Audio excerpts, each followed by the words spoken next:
We also want to be sensitive to those that really struggle this time of year also. Some women don't even come on Mother's Day because it's a very, very hard time for them. So I'm sure you know women like that in your life too.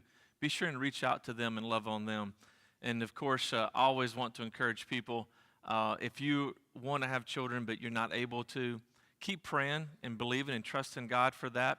But for some reason, it's a mystery why some do and some don't. I don't know the answers to that. There's always adoption.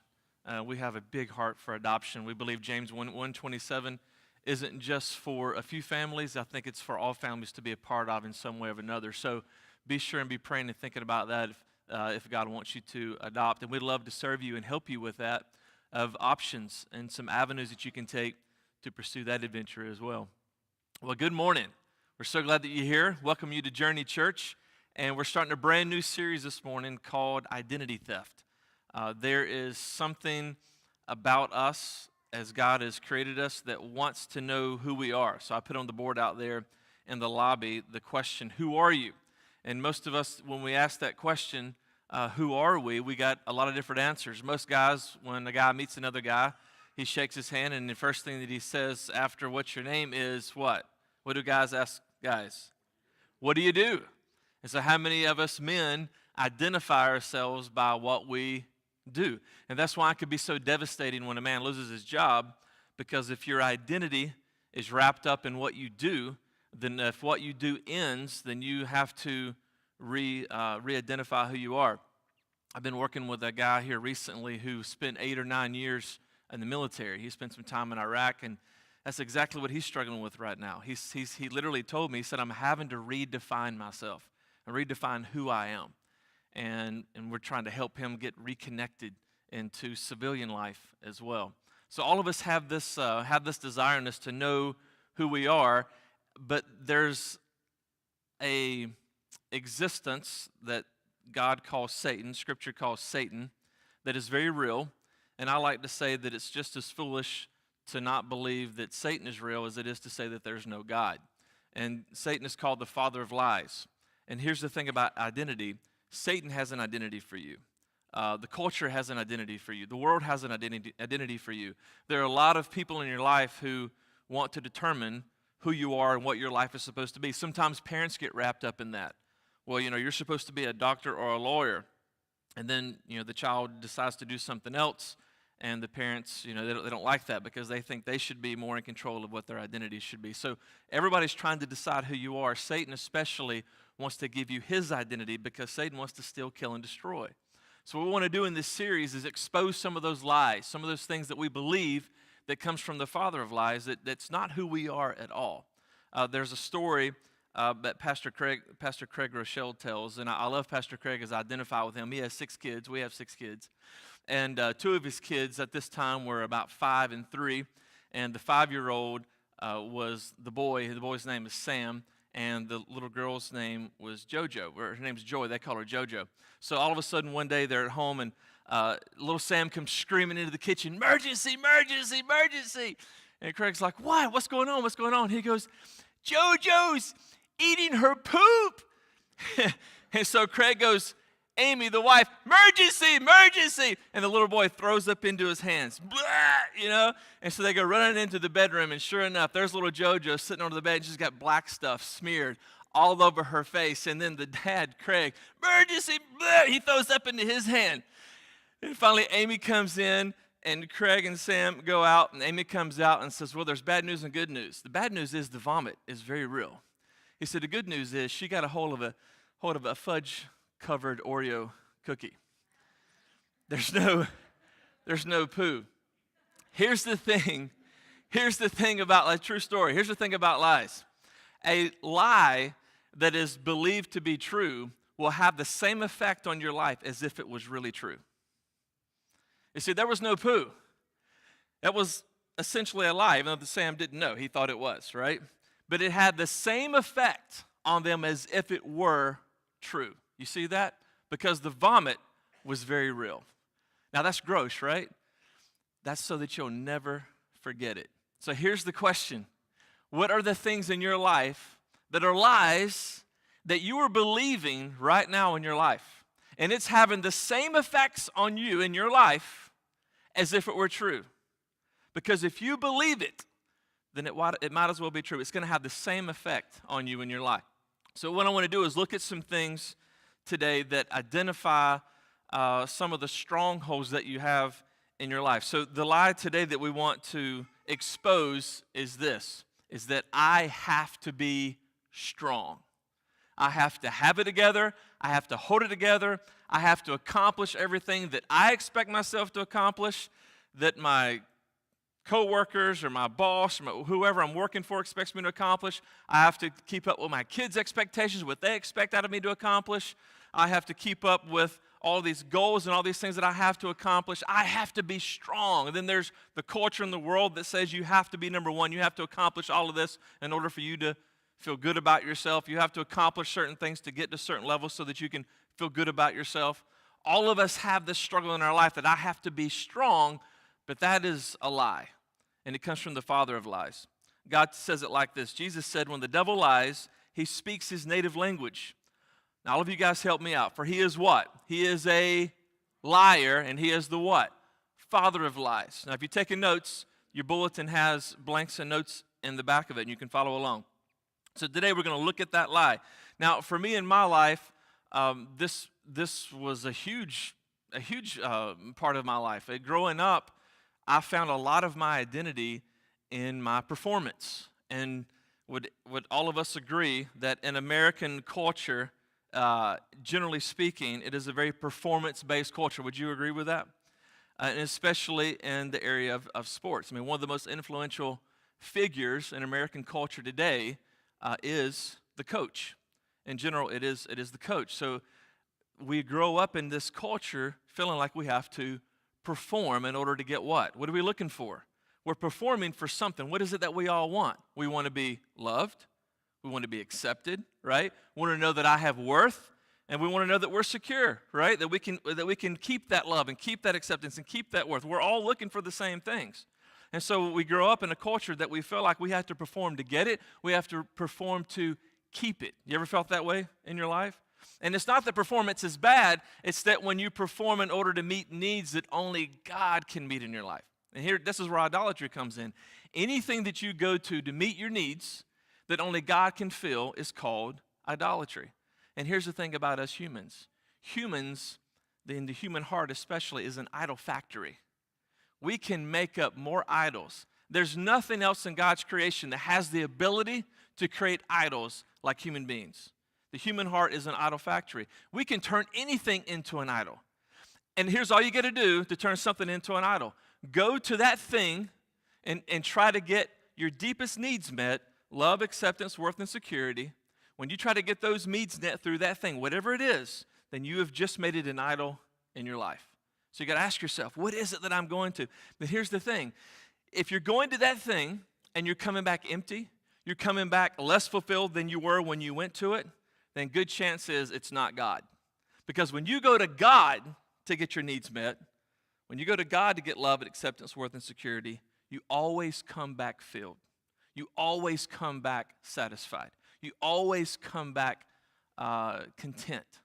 So that's your litmus test. That's how you know what you're seeking, if it's an idol or not, or if it's God.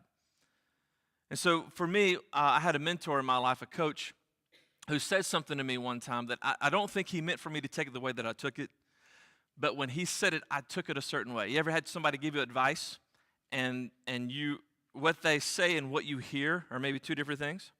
And so here's what he said to me, and he meant this with great intention, with great love.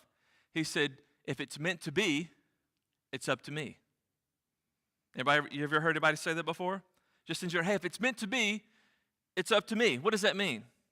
It means that if it's going to get done, who's got to do it? You got to do it, right? You ever been at your place of work, and maybe some of your coworkers aren't performing the way that they're supposed to perform and can't accomplish something, and then inside you kind of take this thing on. Hey, if it's meant to be, then it must be what? It must be up to me. And so you pull up your bootstraps and you go after it, right? And so I proceeded to spend the next 8 months of my life based on this advice that I think I wrongly interpreted, that it was up to me.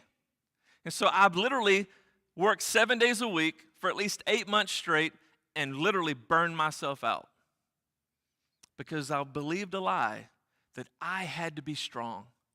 I had to make things happen because if it was meant to be, it was up to me. And in that context, that's not from God. That's from the father of lies. Because Satan wants nothing more than for you to just burn yourself out. He wants you to go into depression. He wants you to shut down. He wants you to think that you have to be something so that other people will meet your needs. He wants you to depend on culture to meet your needs. He doesn't want you to go to God. He doesn't want you to get your needs met from God. He doesn't want you to be loved, accepted, worthy, and secure. He wants you dead.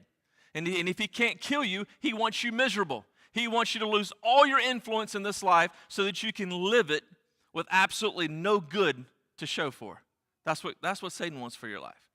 And so I had to, in some ways, burn myself out and get to the end of myself before I realized that that's not what my mentor meant, and that's not what God wants for me, and it's not what God wants for you. So what do we do? Well, let's look at some other ways that we think that we have to be strong. So let's look at least 4 ways that you struggle and I struggle with this whole thing about being strong. The first one would be this. Well, first let's read John 8:32. He said, they will know the what? The truth, and the truth will set you free. So we're going to learn the truth today, but let's look at some of the ways that we feel like we have to be strong. The first one, I think, is probably the most powerful one, is I have to be emotionally strong. As parents, right? We feel like we have to be emotionally strong. Like we have to hold it together for our kids. Or maybe you felt this for another marriage. Maybe you've had somebody come to you. Maybe you've had a marriage, a couple that's come to you that you're close to, you're friends with. They come to you and they're looking for help. And you feel like you have to what? You have to be emotionally strong for them. You got to hold it together for them. You have to save them, so to speak, right? And so you take on this burden that's too much that you really can't take on, because here's what we know, and many of you probably have learned this.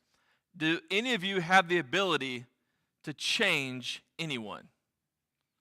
No, you don't. But how many times have we taken on this mentality that God brought them in my life, God must want me to change them. And so if it's meant to be, it's up to me, and then we pull up our bootstraps and we dive in, and we feel like we have to be strong, and it doesn't work. A second area that we struggle with this is this. I have to be provisionally strong. I have to be provisionally strong. I have to provide. Now, men and women both struggle with this. I would argue that men struggle with it even more because we are wired differently in a lot of ways, I think, than women, that we're driven to provide. I was counseling a young man last week, and we spent some time together, and his biggest struggle right now is the fact that he's newly married, only 6 months into his marriage, and he doesn't have a job, and guess how he feels? He feels like he's not what? He's not providing for the marriage. Now, he's doing everything he can. He's going to interviews. He's seeking jobs. He's going to take tests. He couldn't be doing anything other than what he's doing. But the fact that he doesn't have a job, he feels incomplete. He feels like less than a man. But why? Because he feels like he's not providing. Now, his wife's got a good job, and financially everything's fine, but there's something in him, right, that's not going to be fulfilled and complete until he feels like he is contributing, till he's making a difference. That's a good thing, unless it's where you find your what? Your identity. Because you're not what you do, but we're going to talk about that in 3 weeks. That's the last week. So provisionally strong. Moms, how many times have you struggled with this, right? Especially if you're a working mom. Not only do you have this pressure that you have to keep the house clean, you got to make sure there's enough food in the house, and maybe if you don't even cook, you still have the burden of getting the groceries and buying stuff that they can kind of make for themselves, right? And then you have to go to work and perform there, right? You got to meet that. So you feel like you're having to provide for the family, you're having to provide financially, you're also having to provide emotionally, right? And so then when a husband gets home, when a wife gets home, he's feeling like his needs aren't met, she's feeling like her needs aren't met, and then that's where the arguments come. We call that the crazy cycle, right? And you get on the crazy cycle, and when you get on the crazy cycle, it's because you're trying to get your needs met, she's trying to get her needs met, and everybody's being, if we're honest, selfish. Nobody's looking out for the other one. They're looking out for for number one, and they just want somebody to listen. But the mature one has to finally step up and say, okay, I'm going to be quiet.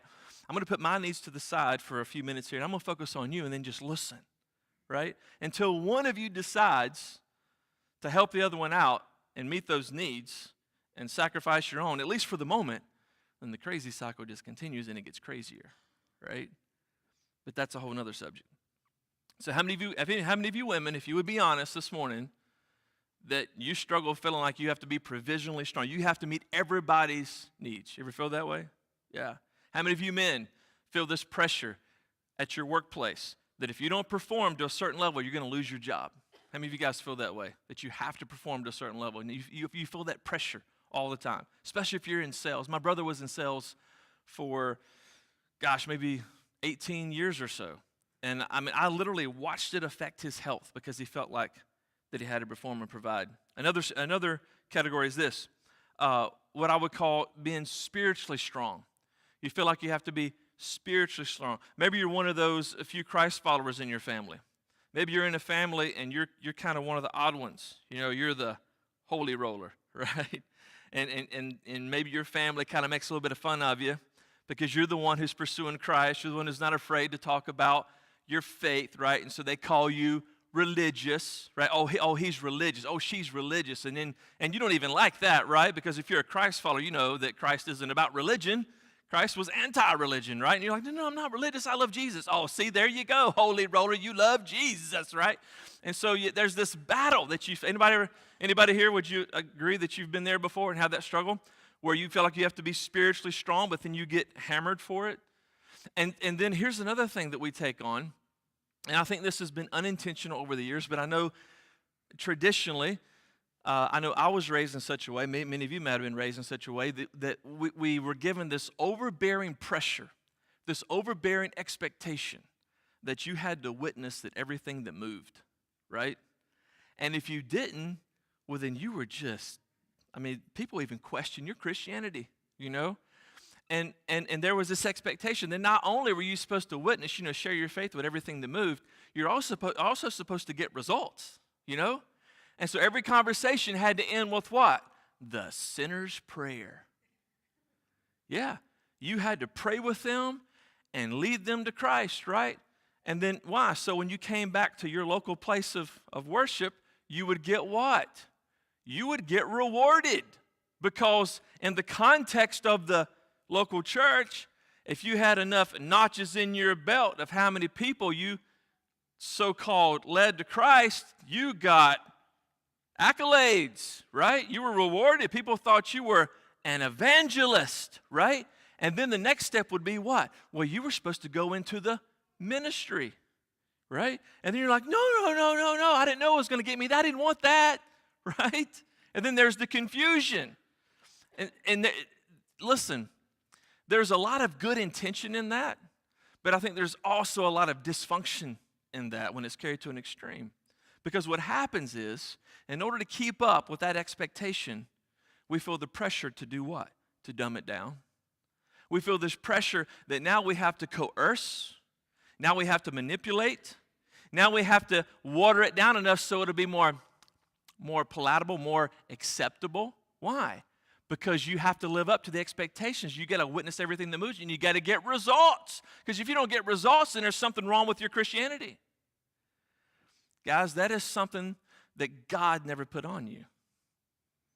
And for some of you, if you grew up like this, I grew up that way, maybe we're going to get set free this morning. Because what if we could approach it like this?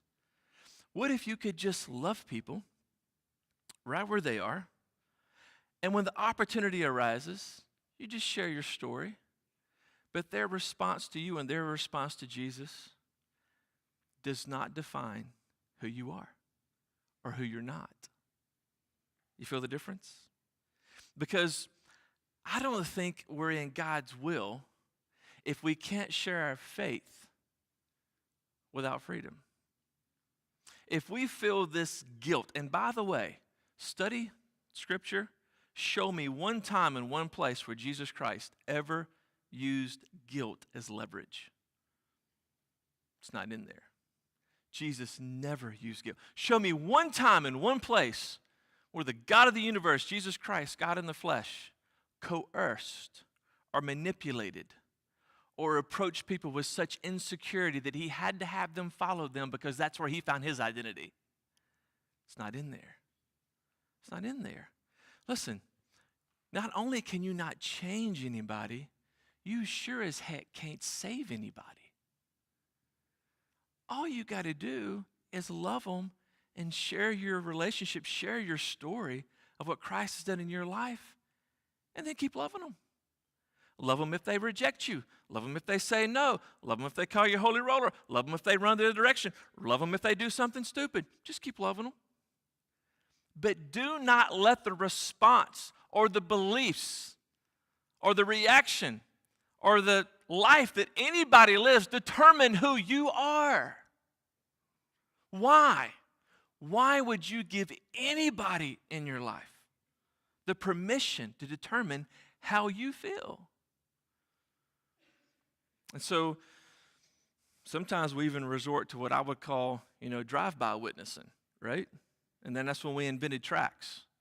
So if I didn't have the time to really have a conversation, I could just throw a track at them, as they go by, right? See, here's the problem with that. It lacks relationship. Here's the hard part about sharing your faith. It takes sacrifice, right? It does take sacrifice.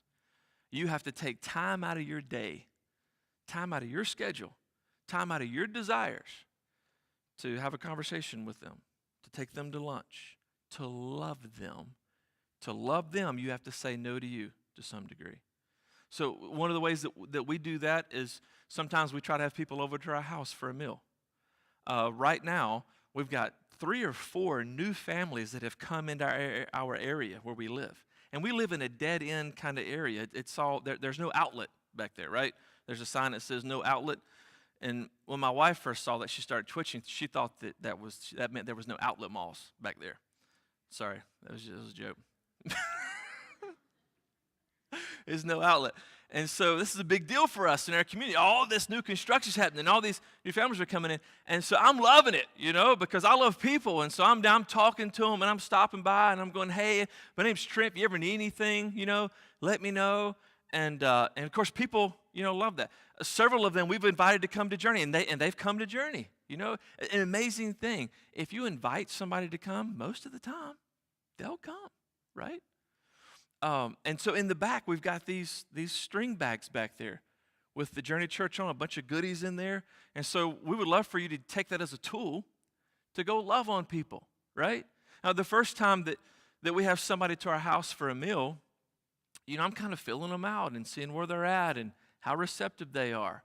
And if they know that I'm a pastor, I got to be even more careful, because what are they expecting? Well, number one, it's a big deal for them to even accept the invitation to come to my house if they know I'm a pastor, because they're going to think what? They're going to think that I've got ulterior motives. They're going to think that if they come, what am I going to do to them? That I'm going to preach a sermon right before the meal, right? And by the way, please, I think there should be a law against long prayers before meals. You know what I'm saying? So what I do is I kind of blow their mind. They'll be sitting there looking at me with the food sitting there, and I just start eating.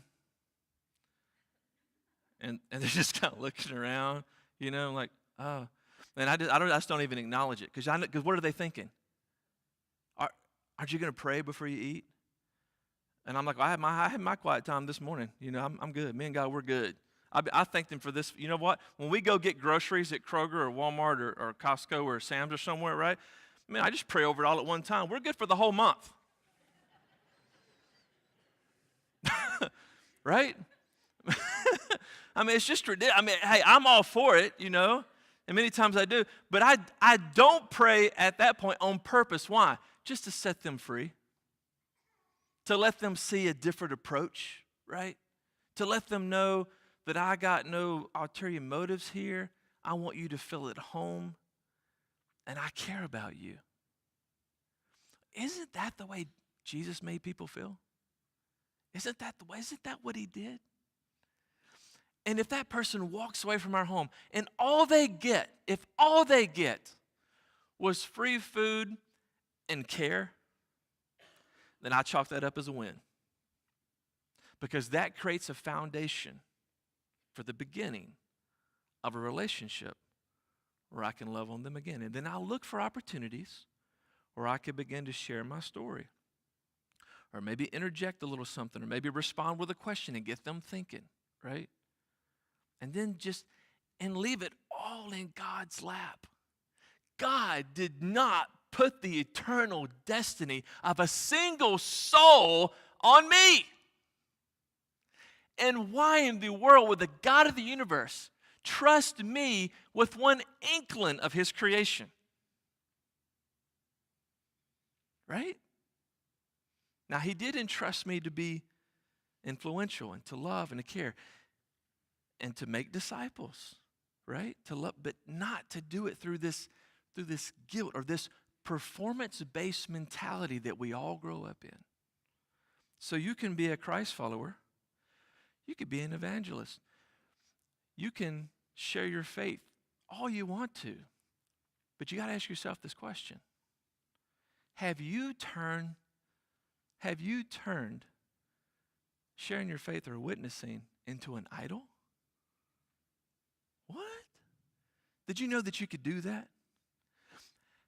If people become notches in your spiritual belt, then you have turned something holy, something that was supposed to be set apart for God, into something that you've made your identity. And so here's what that looks like. Man, you're happy and things are great if you're able to lead somebody to Christ. But then you walk around like Eeyore if somebody rejected you and you share Christ and they said no. You're making it all about you. And you don't even realize it. You see that? Here's how you know you're living in freedom. When you do God's will and you share your story, you love people, you witness to people, share your faith, and they reject you and it doesn't affect you. You walk away free. And here's the interesting thing. What did Jesus tell the disciples when they would go from one town to another town? Some of you may remember that. If somebody rejected the disciples when they left the town, what did he say? What did he tell them to do? He said, wash your hands, dust your feet, and move on. It was guilt-free. From the beginning, it was guilt-free. It was people. It was humanity's insecurity and humanity's idolatry. It was us who created this thing that we have to carry. And I'm telling you, it'll destroy, it'll cripple you, it'll crush you. You can't carry it. You can't change anybody. So I hope that sets some people free this morning. And then lastly, and this may be one of the biggest ones, is being professionally strong. Some of you have got jobs that you hate, and you work with psycho people. Can I get a witness? Wow, that was like spring-loaded. Ding.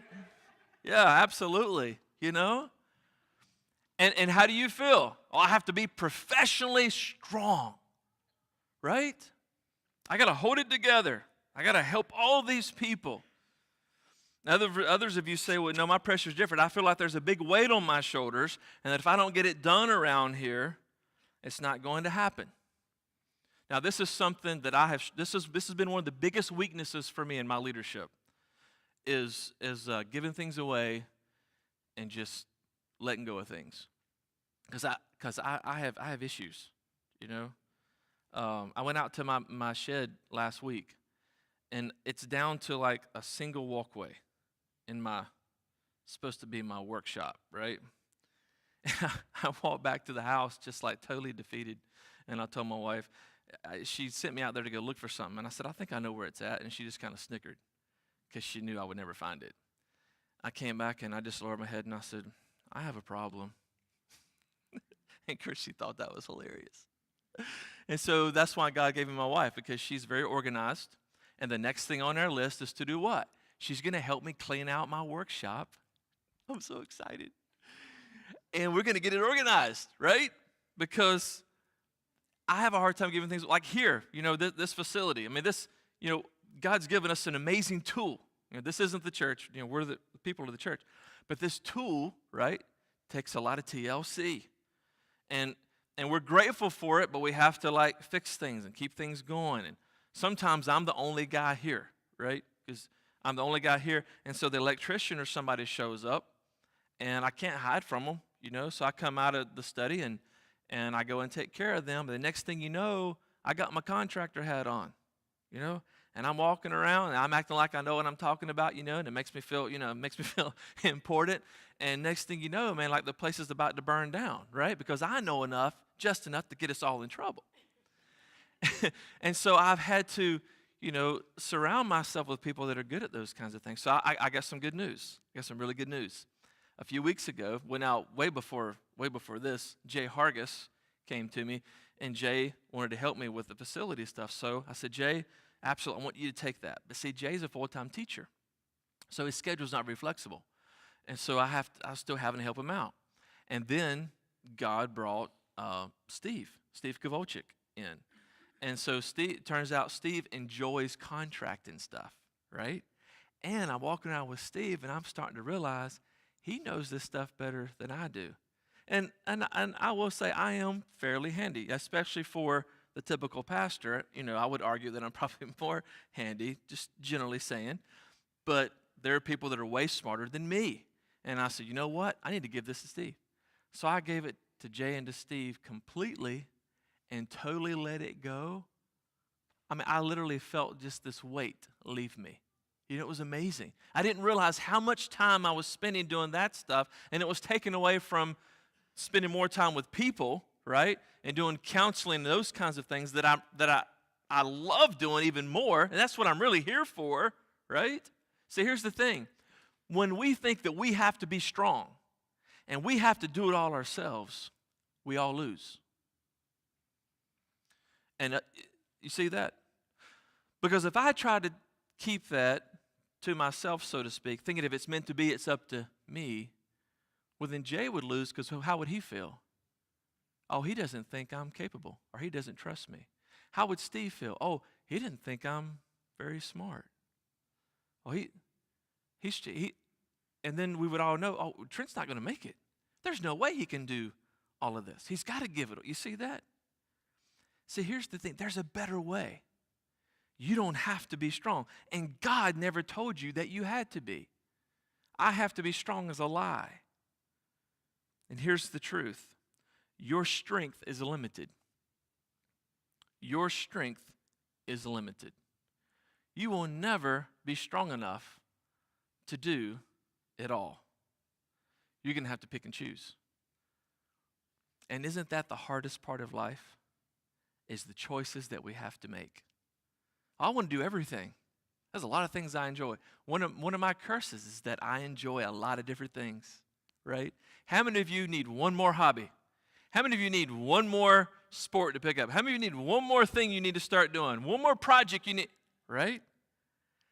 See, the hardest part of life is the choices we have to make, because you have to choose.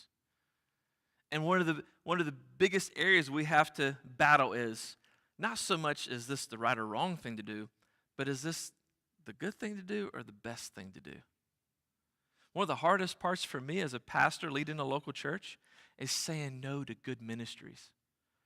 I mean, if you could see my email box on a daily basis, how many people want us to go help them or do for them or give to them? It's not possible to do it all. Or ministries that come to me and say, oh, this is our ministry. This is what we do. We'd love for y'all to partner with us. And I'm like, I love your ministry. That's amazing. But we're already doing this, this, and this. And if I said yes to them, I would make them feel good in the moment. But then when we let them down later on, then they wouldn't think very well of us, would they? So isn't it better to say no up front? And isn't there a Proverbs about that? Didn't Solomon have something to say about that? Hey, if you're going to make a promise and keep it, it's better to not make a promise at all than to make one and not keep it.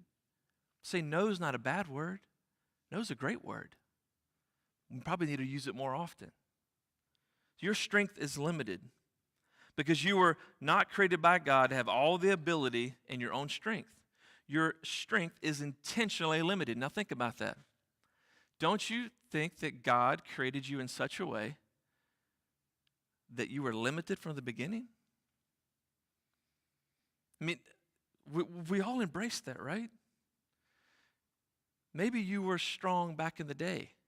I think one of the gifts of aging is it matures us and reminds us that we're not getting stronger. We're getting weak.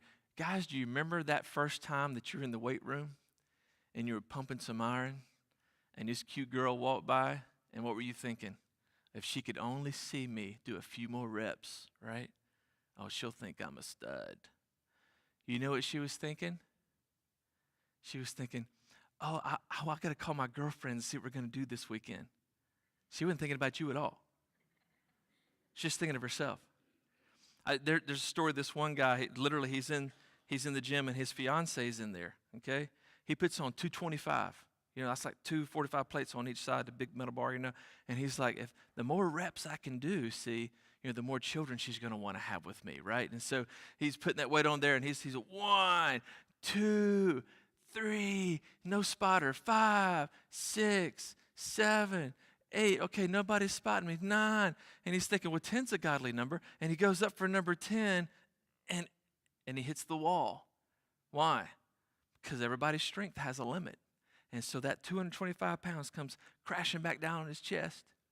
And he's like, little help here. He looks over. His fiance's on her phone. She didn't even notice that he was lifting weights at all. She couldn't have cared less.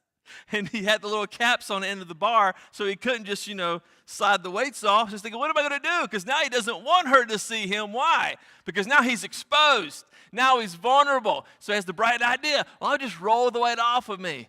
Well, that's really cool till you get about the midsection, 225 pounds, right? Then you're going to have no children. And so you go on down, right, to the top of your knees. And finally she looks over, she goes, what are you doing? He goes, oh, it's a new exercise. It's like the latest thing. Right? God's strength, if you're taking notes, is unlimited. So why wouldn't we, as people who are limited, put our trust and our faith and our hope in a God who was unlimited?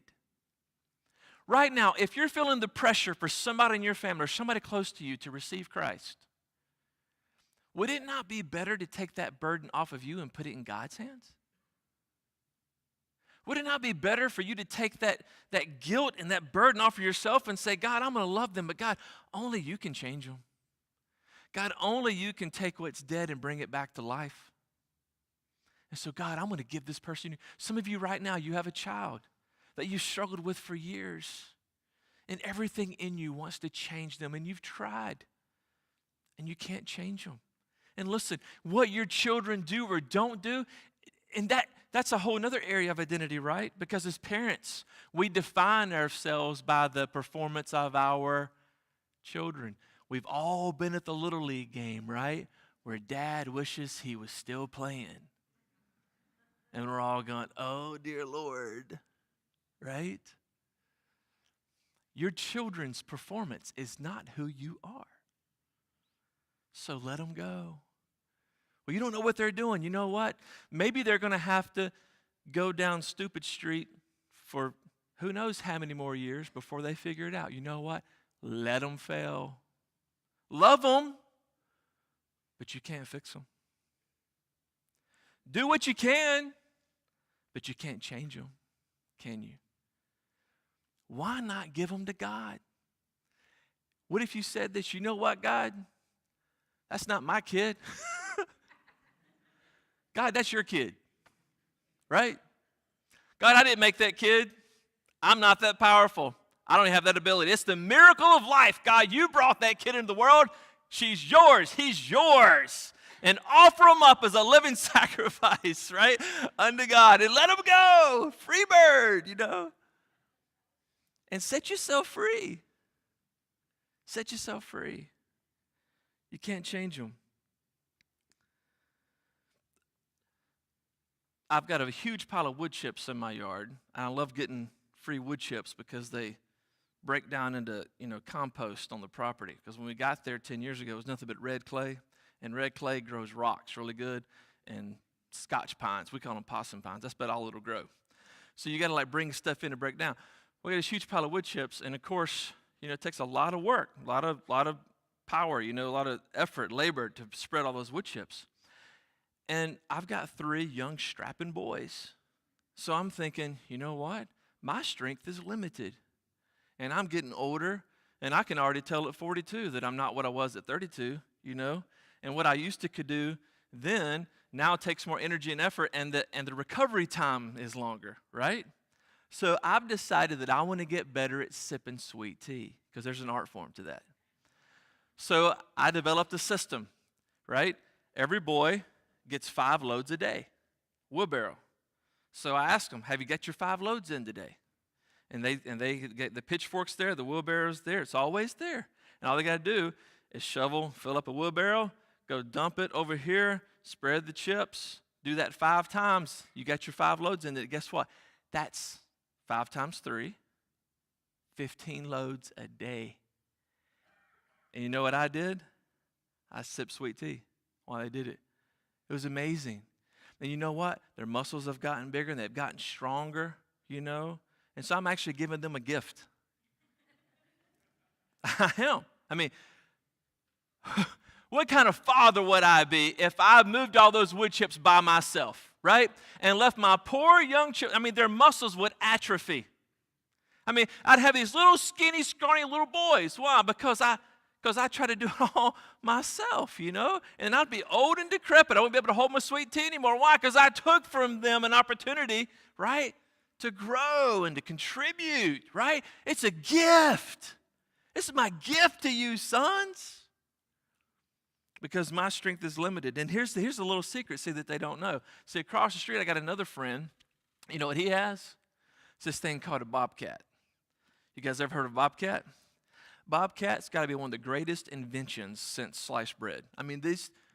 The bobcat is amazing. It's this little dump truck looking thing with a little scoop on it.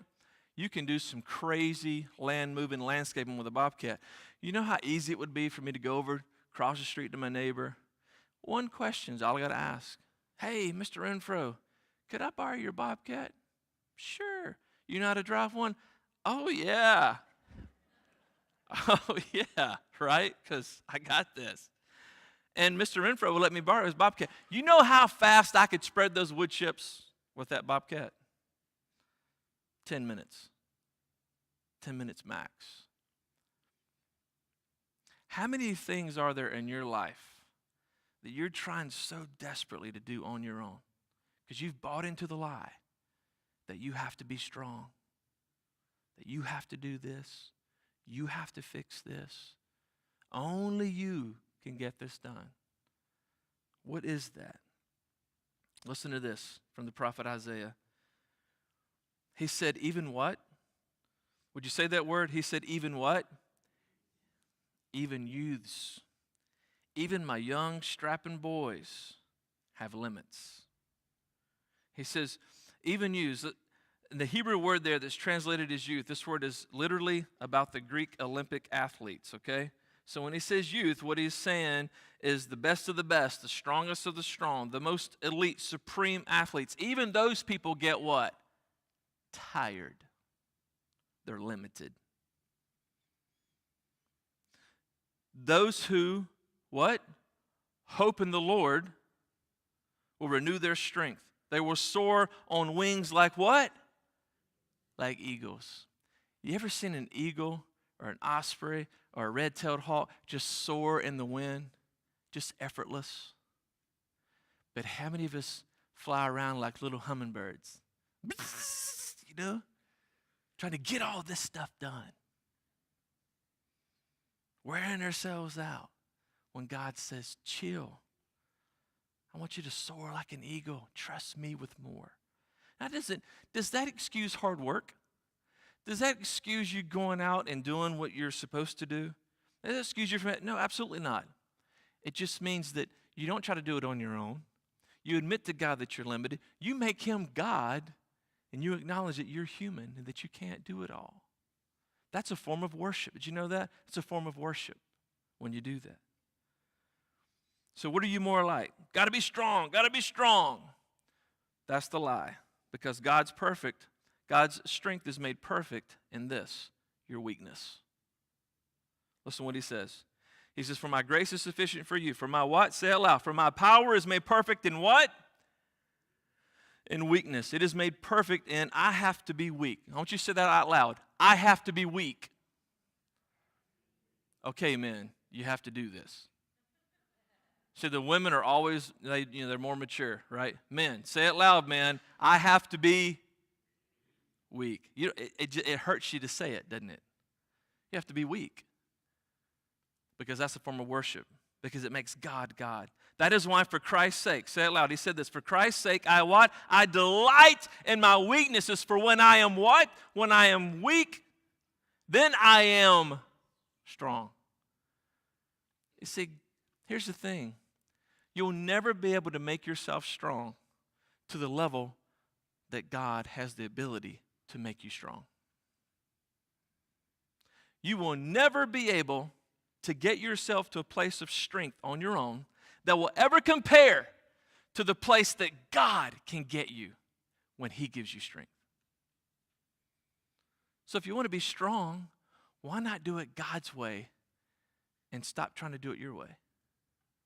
Because he says, when I embrace my weakness, then I am strong. And don't we know this to be true?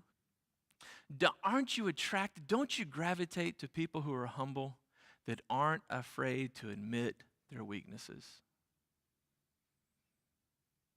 That's where I want to grow in my leadership. I want to say I give up more. I want to say, you know what? I have no idea. Would you be willing to take that? Awesome. You're so much smarter than me. You're so much better at that than me. Thank you. Isn't that a better way to lead and to live? For some of you in your marriages right now, maybe you're a man here today and you stink at managing your finances in your home. But you're so insecure that you won't give it to your wife, even though she's actually good with numbers. You know what that's about? It's because you're finding your identity in that performance. What if you embraced your weakness and highlighted your spouse? So you know what? I think you're really good at, I'm just going to give that to you.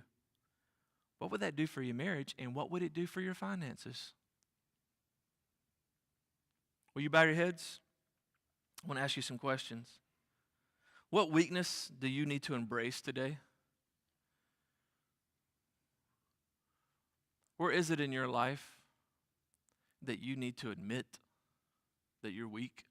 You just need to say it. And you need to be okay with it. And you need to remind yourself that just because I'm weak here, this does not define me. Because the reality is, we're all limited. Would you just say to God right now, God, I am limited. And then say to God, God, you're not. So I'm going to give it to you. See, the truth is, I have to embrace the weakness that I will never get it all done. Some of you ladies here this morning that may be trying to play Superwoman, you need to embrace the fact that you will never get it all done. Where is it in your life that you're trying so hard to perform? You're trying to get the approval of others, and you just need to let it go.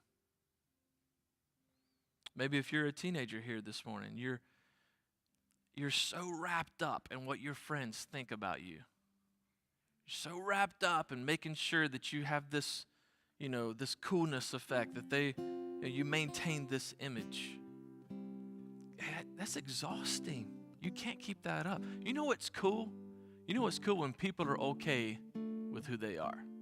And they don't have to prove anything to you. So maybe teenager, maybe this morning you just need to let it go. And just be good with who you are and where you are. Maybe right now some of you need to give a child to Christ. You've got a child that you're struggling with, and maybe again this morning you just need to say, okay, God, this kid's yours. I can't fix him. I can't fix her. I can't change her. Can't change him. Give that child back to God.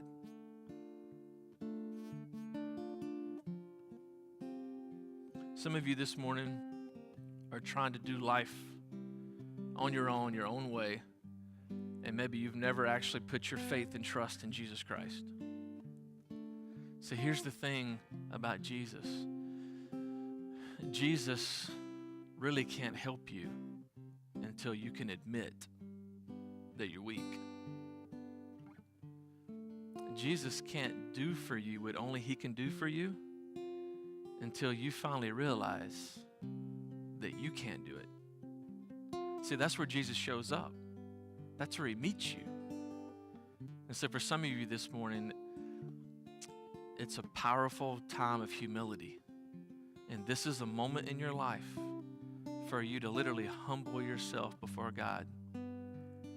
And maybe for the first time in your life, you make him God in your life. And you humble yourself before him and you say, I can't do this. God, I can't even meet my own expectations, much less yours.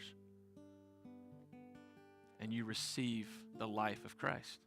And literally, God will enter your life supernaturally.